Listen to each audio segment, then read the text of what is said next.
Olá, muito boa tarde. Estamos começando o Notícias em Debate aqui pela TVB, TV Brasil.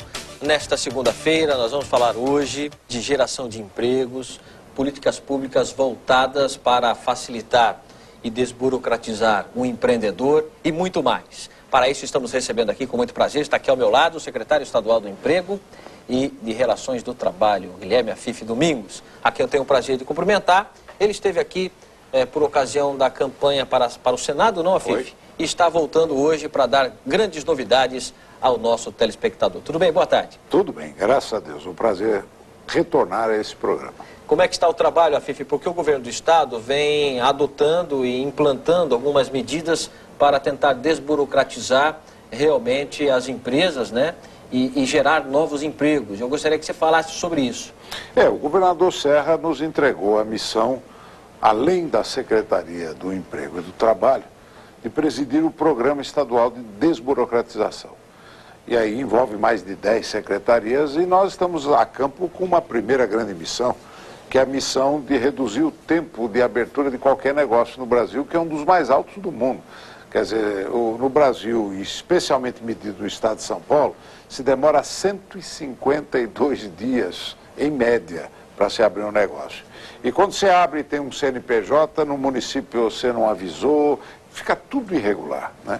Então nós resolvemos atacar, por determinação do governador, este fato, porque esse é um estudo do Banco Mundial que coloca o Brasil numa saia justa, porque diz que o Brasil não é bom para receber investidores, porque o empreendedorismo aqui é muito complicado.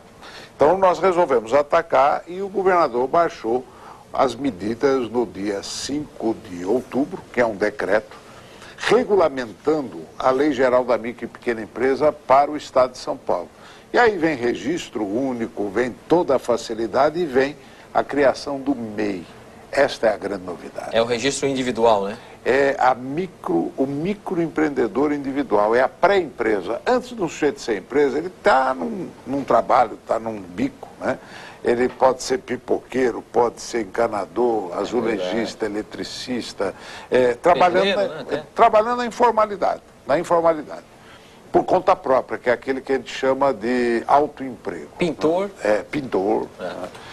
Limpador de piscina. É verdade. Eu vou enumerando aqui até o pequeno ambulante, em termos de venda. Só que esse universo pequenininho, essas formiguinhas que trabalham, são 3.200.000 pessoas só no estado de São Paulo. Isso significa um Uruguai. É a população do Uruguai, minha gente, escondida aqui dentro.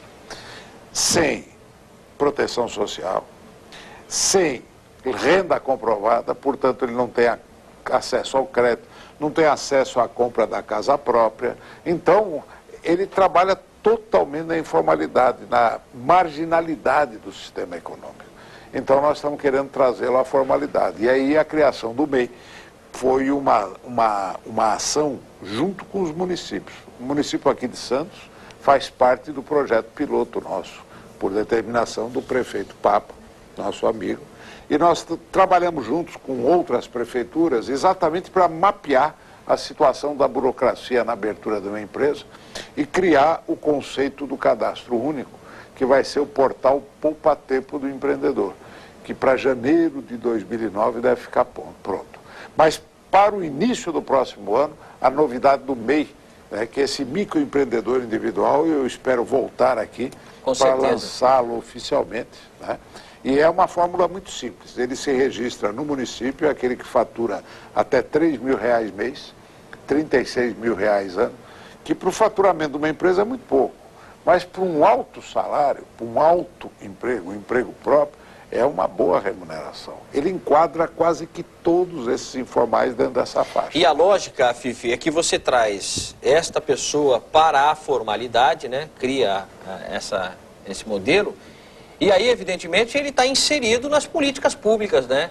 Até para, por exemplo, ele vai começar a pagar um certo imposto, porque não declara. É pequeno, mas não declara. Mas pelo menos você tem como mensurar, né? Evidentemente, quem faz o quê, e aí você faz a política pública voltada para essa realidade. Por isso que nós fizemos o seguinte: ela é uma empresa que se registra no município, não tem contabilidade. não tem nota fiscal. O registro é único, simples, no município, cabe ao município inscrever. Através de um estado. recibo, com o CNPJ ele consegue trabalhar. Exatamente, com recibo. Tá? Agora, como é que ele vai pagar o imposto? Aí eu vou pegar a lição do Silvio Santos. Né? Com carnê a gente vende tudo, até imposto. Né? Então é o carnê da cidadania. Na verdade, ele declara a renda dele. Qual é a sua renda? É R$500 por mês? Tudo bem. Com R$500 por mês, ele vai pagar 4%. Deixa eu mostrar aqui a ficha. Isso é inspiração parece do carnê nosso... da Telecena. Então, é inspirado mesmo. Carnê da Telecena? Não, Telecena é outra coisa. Parece o carnê do baú da felicidade. Baú. Mas olha... bonito, viu? A cultura do cidadão é a cultura do carnê. Então, como é que ele vai fazer? Então. Ele declara a renda dele, é R$500 por mês que eu tiro. Perfeito, 4% dá R$20. Emite 12 carnês de R$20, pronto, paga, já pagou aí todos os impostos federais, os impostos estaduais e os impostos multimunicipais, desses 4%, não precisa pagar mais nada. Resultado, facilitando a vida dele, tirando o encargo e tornando mais barato ele ser formal do que ele ser informal, eu tenho certeza que vai ter uma forte adesão. E o carnê está sendo chamado de carnê da cidadania, Sim, microempreendedor individual, MEI. Porque isto é nada mais, nada menos do que o olerite dele. O olerite do trabalhador que tem carteira assinada serve como comprovante de renda. Nossa, o informal não tem. Então isso daqui ele passa a ser, o olerite passa a ser até a carteira de trabalho. Ele existe como cidadão. É verdade. Agora, o Afife, da mesma forma que vocês estão tentando desburocratizar evidentemente a abertura de contas, as empresas, o empreendedorismo, e para fechar, hein? Porque fechar uma empresa também é uma dificuldade, hein? Vai na mesma velocidade. Aliás, isso o governador Serra nos deu uma determinação. Aliás, nos deu não, deu a mim. Ele falou, olha, eu vou entregar ao Afife o programa. E ele tem que dar conta do recado, que eu quero ver a abertura e fechamento de empresa. Agora, se ele não conseguir, ele vai ser condenado a abrir uma empresa por mês e tentar fechar depois, né? Porque ele já sofreu isso na pele quando ele foi tentar fechar uma empresa. Então, nós estamos vivamente empenhados para que o fechamento de empresa seja na mesma velocidade da abertura. E o incentivo ao uso da internet está sendo feito também? Vai ser praticamente tudo pela internet. O portal... Tudo sem papel. Sem papel. O portal Poupa Tempo do empreendedor, ele vai permitir que o cidadão primeiro, ele navegue pela internet para fazer a consulta se ele pode ou não abrir aquele negócio. E a consulta, ela é no nível municipal, porque ele precisa saber zoneamento, se pode abrir uma empresa dentro da casa dele, porque a legislação ela vai admitir isso, né? Desde que respeitado o zoneamento. O sujeito que é prestador de serviço de informática, qual o problema do endereço do empreendimento dele ser na própria casa? Tá? Isso não fere nenhuma lei de zoneamento, é o cidadão trabalhando com um computador dentro de casa. Né? Então, e o que vai acontecer? Nós vamos classificar entre baixo risco, médio risco e alto risco. O que é baixo risco dispensa de todas as vistorias prévias de instalação. Certo. O que é médio risco substitui a vistoria prévia por laudo de um profissional. E o que é alto risco segue todos os trâmites. Agora, baixo risco e médio risco significa ser 80% da atividade. Portanto, você já pode liberar 80%. Nossa, né? Então, com este trabalho que nós estamos fazendo, a primeira ação nossa é desburocratizar antes de informatizar. Você falou, internet. Só que hoje a tendência é colocar todo o lixo da burocracia dentro da internet. São 10 formulários por internet. Não tem nem capacidade, né, de operar um sistema complicado. Então, a primeira coisa nossa é diminuir a burocracia, sabe, trefilar, dar uma afinada em todos os procedimentos, e aí nós vamos botar num portal só o município, o Estado e a União. Ele entrando num portal só, ele já navega e vai ter autorização. Chama Poupa Tempo do Empreendedor e a gente espera isso pronto lá para janeiro de 2009. Janeiro de 2009, porque hoje, Afife, hoje nós temos aqui, por exemplo, em Santos, um posto avançado da junta comercial, que facilita, né? E eu acredito que em outras cidades, em outras regiões também isso aconteça. Nesse caso, aparece o poupa-tempo com o mesmo modelo, o mesmo formato? Não, ele vai ser tudo, aqui vai se chamar Sala do Empreendedor. Sim. Né? Na Sala do Empreendedor vai ter tudo junto, até o Banco do Povo. Então, mas é o mesmo modelo, né? Sim, mas aí ele já entra no sistema virtual, porque a junta é uma coisa, né? A junta te dá CNPJ, mas ela não te dá o alvará da Vigilância Sanitária, não te dá da CETESB, ela não te dá do Corpo de Bombeiro. Então nós vamos criar um sistema com uma janela única. Ele digita uma vez só. E a digitação já faz esse dado navegar por todos os portais destas áreas com respostas quase que imediatas do pleito dele. Nossa, os contadores vão adorar. Não, porque na verdade o contador vai voltar a ser contador. Hoje ele é despachante burocrático. Nossa. E eu quero que o contador volte para a sua ciência das contrapartidas dobradas.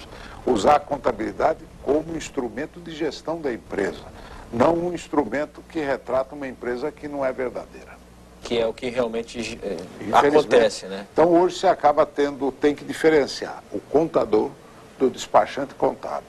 O despachante contábil não gosta de aliviar a burocracia porque ele ganha muito nos papeluchos.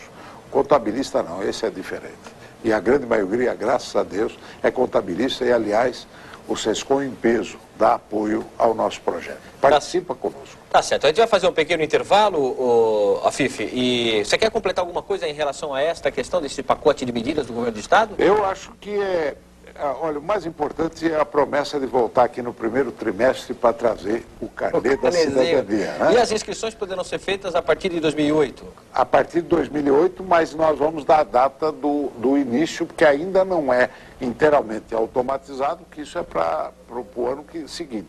Mas já começa na prefeitura com um sistema muito rápido. Muito bom. Ok, a gente dá uma paradinha aqui e volta já já com a sequência do Notícias em Debate.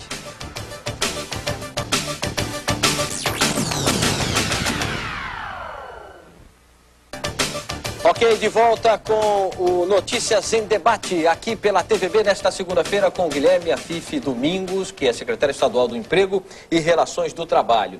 Como é que o Estado de São Paulo está desenvolvendo a questão da relação do emprego e do trabalho em relação a essas possíveis mudanças, Afife, que se comentam? Por exemplo, agora a autorização para o trabalho aos domingos, né, de forma declarada. Eu tenho aqui até um VT que vem do SBT, lá de Brasília, e a gente vai poder acompanhar, e o Afife volta para comentar essas questões. As pessoas agora podem trabalhar aos domingos, de forma declarada, que eu quero dizer, mas tem empregador que não está gostando muito disso não, empresário. Vamos ver aqui a matéria? Pode rodar. Acha o domingo perfeito para fazer compras. Tem mais tempo, pode olhar com mais calma, pode decidir com mais calma, e durante a semana, às vezes, a pessoa não tem condições de sair para comprar, devido aos horários de trabalho. E não é só ela. Para quem trabalha a semana inteira, às vezes relaxar e fazer umas compras no domingo é bom, né? Mas para quem fica do outro lado do balcão, não é bem assim. Imagina se nós formos trabalhar de segunda a segunda, ou segunda a domingo, não tem folga para nós. Leis municipais já garantem o funcionamento do comércio aos domingos na maioria das capitais brasileiras. É o caso de Salvador. Há quase 2 anos, trabalhadores e patrões entraram em acordo. Em Porto Alegre, o comércio abre há 15 anos. As vendas aos domingos representam 10% do faturamento mensal do comércio no Rio Grande do Sul. A medida provisória aprovada pela Câmara estabeleceu para os funcionários um domingo de folga para cada 2 trabalhados. Com as regras claras, os empresários agora querem faturar também nos feriados. Para isso é necessária uma negociação. Foi um avanço nesse aspecto. Em relação até o feriado, no caso, né? Mesmo havendo necessidade de ter uma convenção, já consideramos um grande avanço, porque antes era simplesmente proibido. Tá? Agora é permitido, desde que haja uma convenção. Certamente, né? Na hora de negociarmos os feriados, sentaremos e podemos discutir, assim, uma forma que os comerciários tenham também nos domingos trabalhado, uma vantagem financeira. Bom, isso daí, na verdade, não é muita novidade para nós aqui, porque a nossa região já trabalha com esse modelo de trabalho aos domingos, feriado, evidentemente compensando. Mas, talvez, em nível nacional, Não, mas o que acontece é o seguinte, uma coisa é horário de funcionamento e outra coisa é jornada de trabalho. né? Horário de funcionamento, quem regula é o município.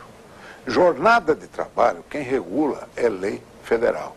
E havia um conflito entre o horário de funcionamento e jornada de trabalho. Por quê? Porque o comércio aberto aos domingos é fruto de uma sociedade moderna, onde a mulher trabalha durante a semana, né?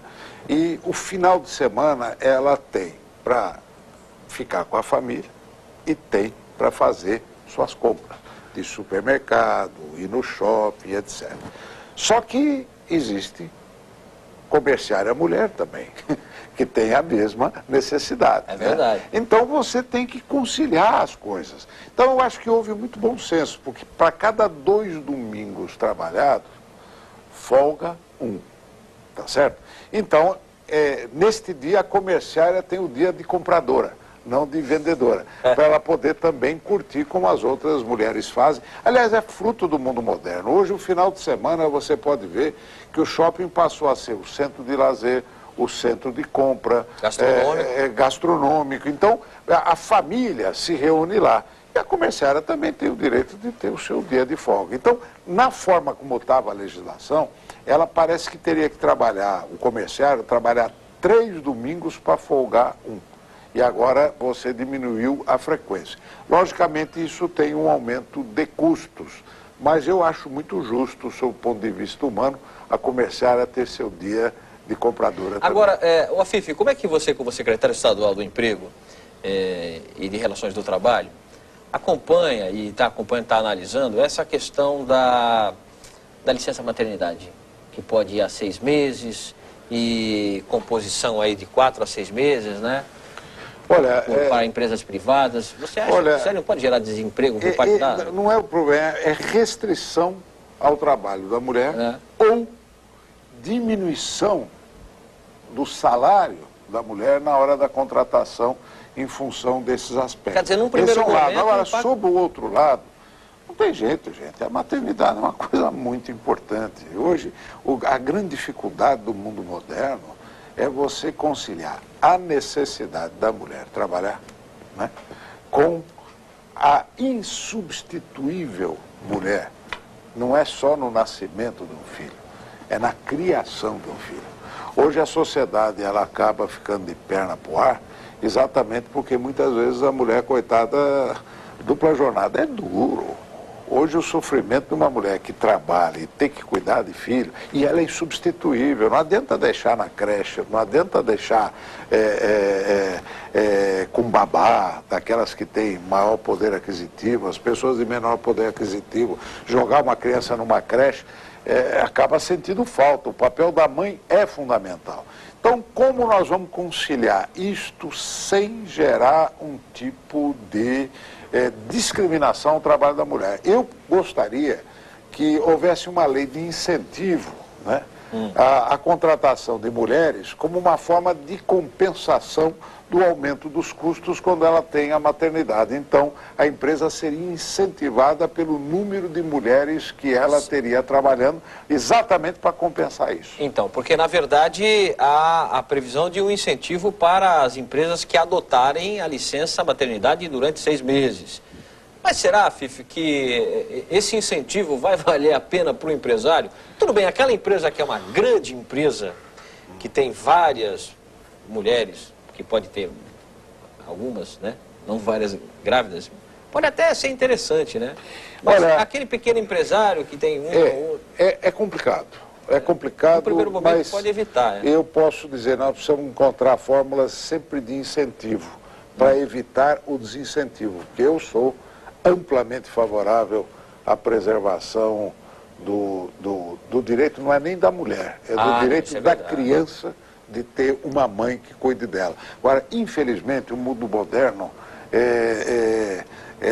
tem outra característica, não é como eu posso dizer já no meu tempo, você nem tanto, mas eu posso dizer mais no meu tempo em que você tinha a mulher quase que dedicada à atividade doméstica. Hoje, ela tem que ir para a luta também para suplementar o orçamento quando não sustenta o orçamento. Isso é verdade, porque é complicado realmente você conseguir, depois tem mais gastos, né, como você disse, né? evidentemente que o poder público tem que dar uma contrapartida. E hoje você pode ver pelo aparecimento até de moléstias que nunca existiram em mulheres, né? Gerada pelo estresse, porque o estresse da mulher é duplo. O homem que está estressado vai tomar chopinho, né?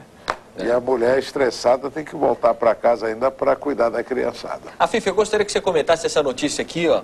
Desemprego em outubro é o terceiro menor da história, corrige IBGE. A taxa de desemprego no país em outubro foi a terceira menor já registrada e não a segunda, como havia sido divulgada na última quinta-feira, dia 22, pelo IBGE.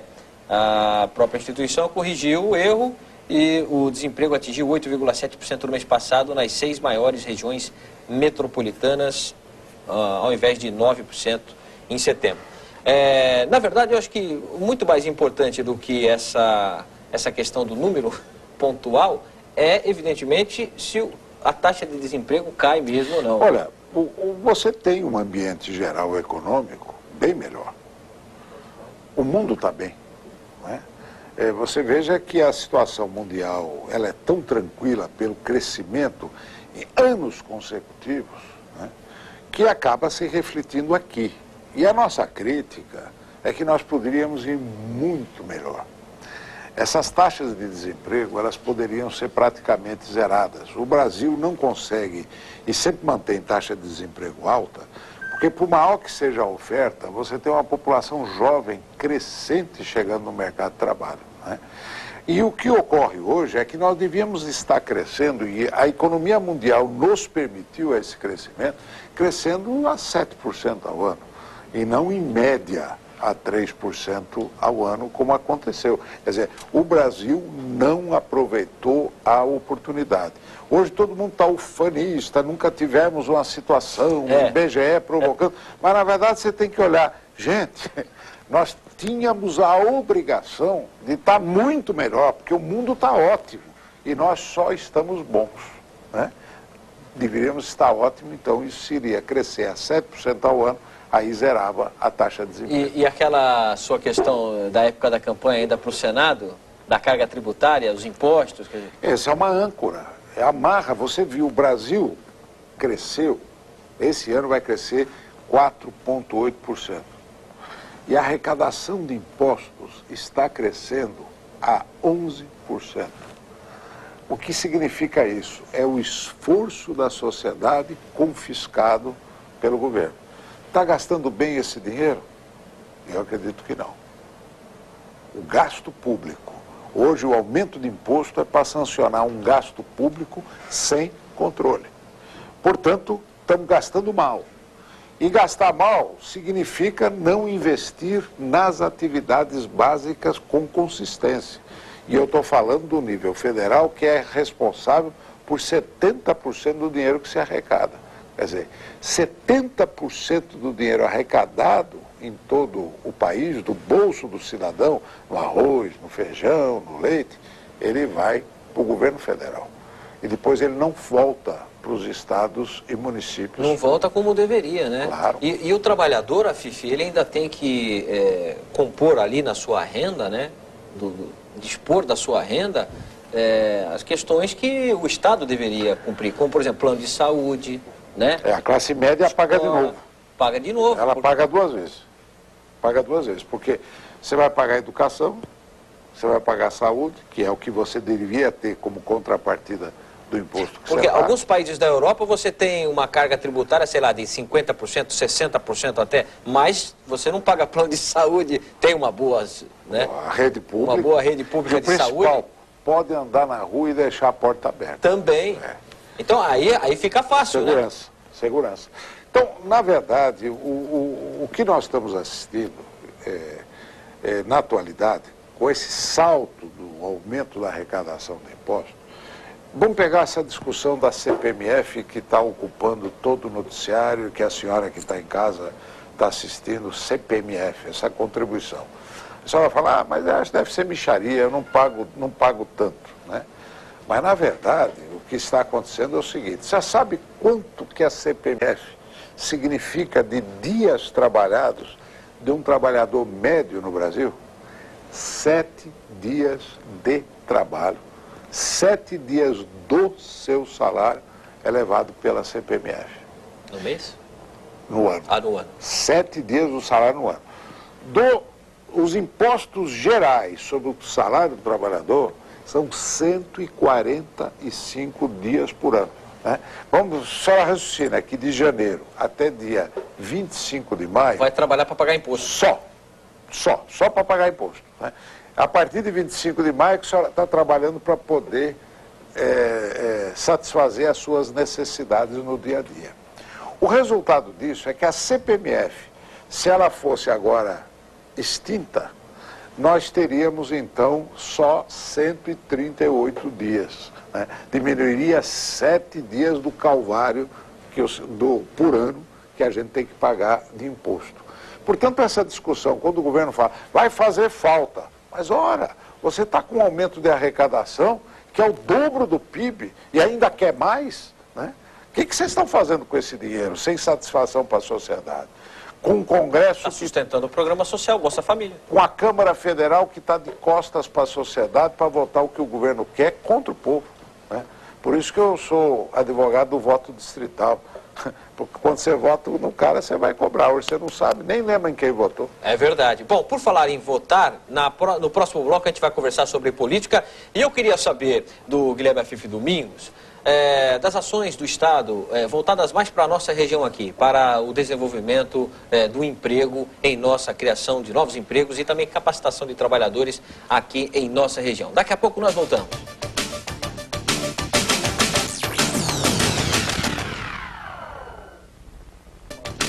Ok, de volta com o último bloco do Notícias em Debate aqui pela TVB. Estamos falando hoje de geração de empregos ao lado do Guilherme Afife Domingos, que é o secretário estadual do Emprego e também Relações do Trabalho. E ele está conversando com a gente e eu queria saber, Afife, como é que você está visualizando aí um futuro para a nossa região aqui, depois do anúncio dessa reserva de petróleo, grande reserva de petróleo, na Bacia de Santos?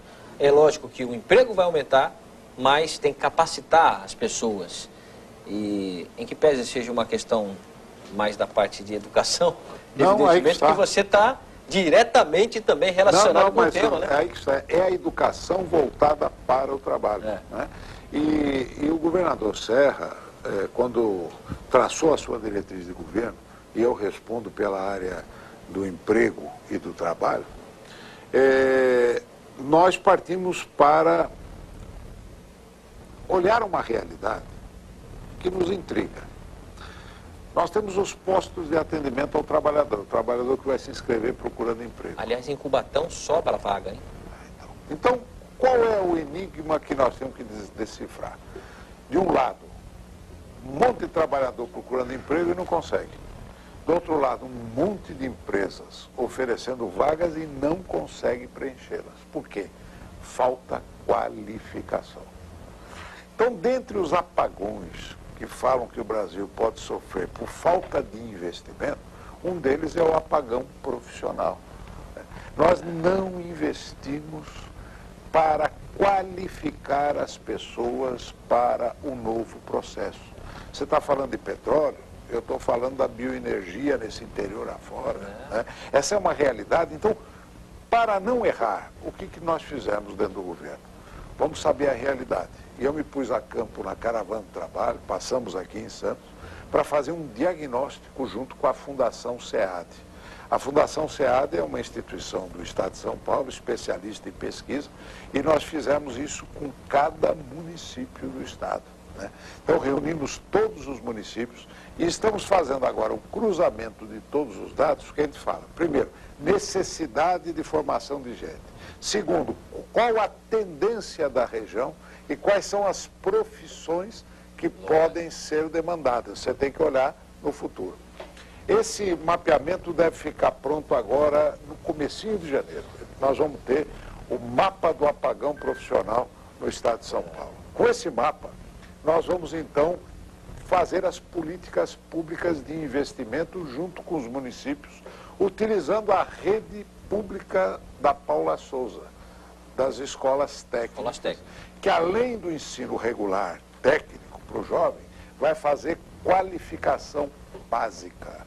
Qualificação básica são cursos rápidos, são cursos de no máximo 200 horas. Só que nesses cursos de 200 horas de qualificação, imagine, nós temos que gastar 120 horas só de reforço do ensino básico.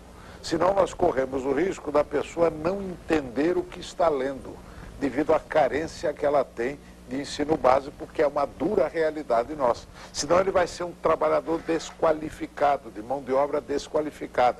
Ele, para se qualificar, ele tem que saber português, ele tem que saber as noções básicas das 4 operações. Tudo começa na escola. Tudo. Tá? Então nós estamos trazendo de volta a escola para a qualificação. Né?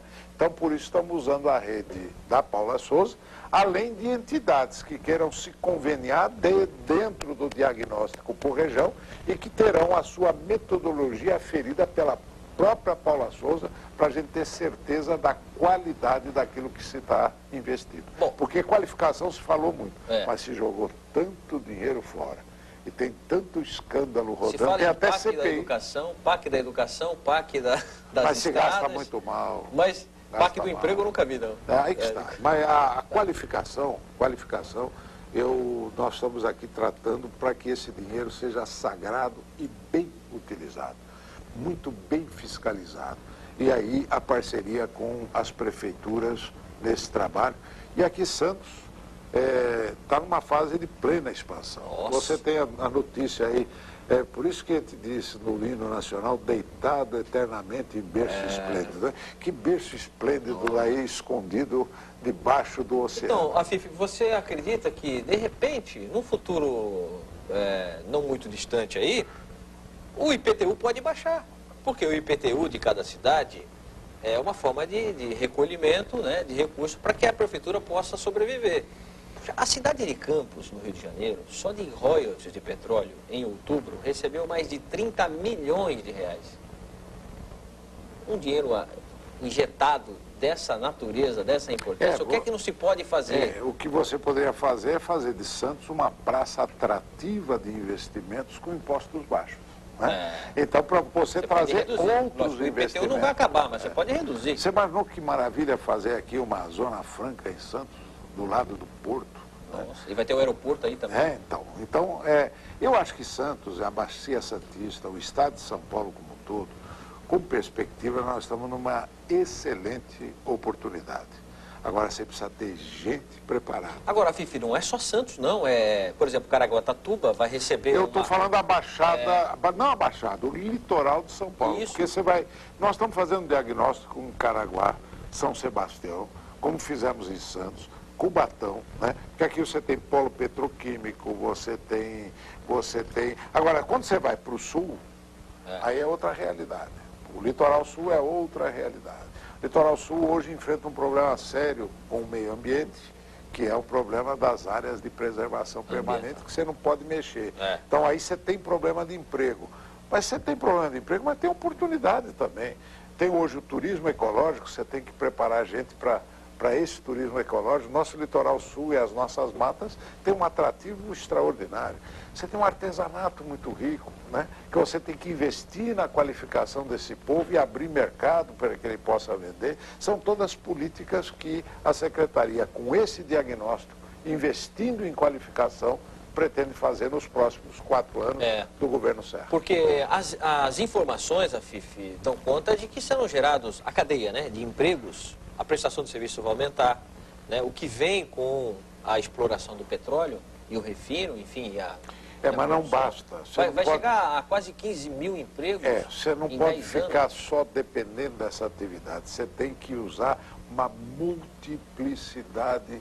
A história nos ensina de não colocar os ovos numa cesta só. Não ficar só dependente. É verdade.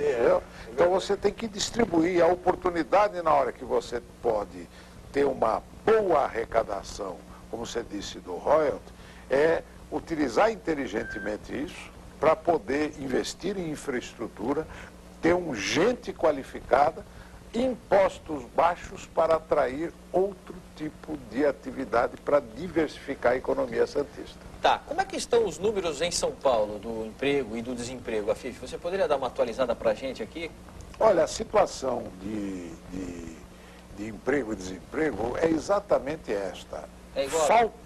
Falta gente para ocupar vagas e sobra gente desqualificada. Então, o grande desafio nosso é esse investimento que nós vamos fazer. Só para você ter uma ideia, eu vou te dar uma referência uma aqui. referência, um exemplo de um projeto piloto que nós estamos fazendo na cidade de São Paulo. Nós temos aí um programa de frentes de trabalho que vale para a região metropolitana e para Cubatão. Esse programa pegava desempregados, trabalhava 9 meses, mas a qualificação não era levada muito a sério. Acabou sendo um programa de mão de obra barata para auxiliar a prefeitura, tá certo? Que não é o objetivo do programa. O objetivo do programa era qualificar a gente para o mercado de trabalho. Então, esse programa em São Paulo, ou esse projeto que o Kassab está fazendo da Cidade Limpa, né, nós alocamos 4.000 desempregados pegos nas zonas de vulnerabilidade social, principalmente as favelas, né, trouxemos. Eles começam um trabalho agora que chama Frente Cidade Limpa, com qualificação da Paula Souza. Eles vão passar 9 meses trabalhando nas tarefas de limpeza de jardins, de colocar calçadas, aprendendo vários ofícios. Certo. E no final do curso, os 1.000 melhores vão ser agraciados com carteira assinada através das empresas que vão assinar um convênio, porque elas estão precisando de mão de obra qualificada. Então, nós vamos pegar esse desempregado, ele vai trabalhar, se qualificar e ter a oportunidade de receber a carteira assinada. Então, este tipo de ação é um exemplo de um projeto piloto do que nós devemos fazer, qualificar. Tá certo. Bom, Fifi, eu quero te agradecer, eu tenho mais 2 minutos de programa. Não deu nem para falar da expectativa do Estado com relação à chegada da Copa do Mundo em 2014, geração de empregos na área de turismo, etc. e tal.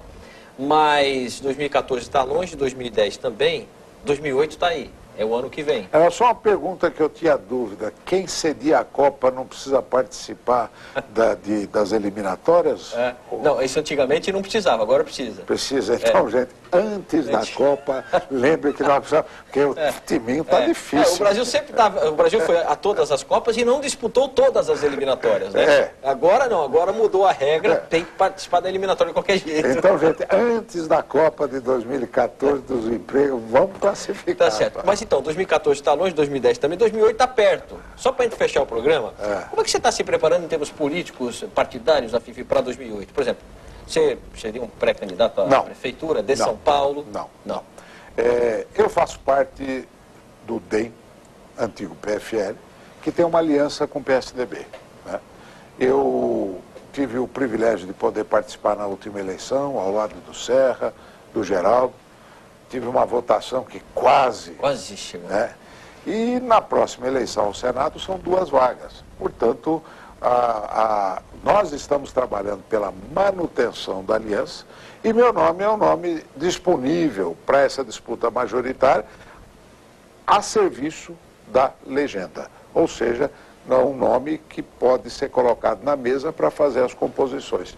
Agora, para chegar lá, você precisa trabalhar bastante, é o que nós estamos fazendo. Então, eu acho que a candidatura a prefeito seria interessante. Mas aí é evidente que se você tem esse acordo partidário com o PSDB vai lançar um candidato, com certeza o seu nome não estaria à frente, né? Não, até porque hoje tem a dúvida entre o nome do PSDB e do Kassab. Porque o Kassab, na verdade, hoje ele não é um representante do DEM. O Kassab é o representante do Serra na Prefeitura de São Paulo. E está fazendo uma bela gestão. E toda a boa gestão do Kassab é positiva para o Serra. Porque a turma ficou de olho. Pô, ele vai me deixar um pita aí, né? Quer dizer, como é que vai ser, pô? E aí, na verdade, o Kassab surpreendeu muito positivamente. Primeiro, pela competência. Segundo, pela fidelidade. Quer dizer, ele é uma pessoa absolutamente de confiança do Serra. Portanto, agora, em março, abril do ano que vem, vai se resolver esse problema da candidatura. Existe o Kassab, existe o Geraldo, embora eu ache que o Geraldo seria um grande candidato ao governo do Estado para ajudar a alavancar a campanha do Serra para a presidência da República. Isso é verdade. Tá bom. Obrigado, viu, Fifi? Foi um prazer tê-lo aqui. O minuto final para que você possa deixar sua mensagem e os nossos agradecimentos aqui. Eu quero agradecer principalmente ao telespectador, à telespectadora pela paciência, a você pela oportunidade, e o que eu faço é prometer voltar aqui no primeiro trimestre desse próximo ano para trazer na televisão o carnê, carnê da cidadania. O carnê da cidadania, que é o passaporte do cidadão para o mundo formalizado. Tá certo. E dessa forma, com o Guilherme Afife Domingos, nós terminamos aqui o Notícias em Debate de hoje, prometendo voltar amanhã às 1h30. Até lá, muito boa tarde.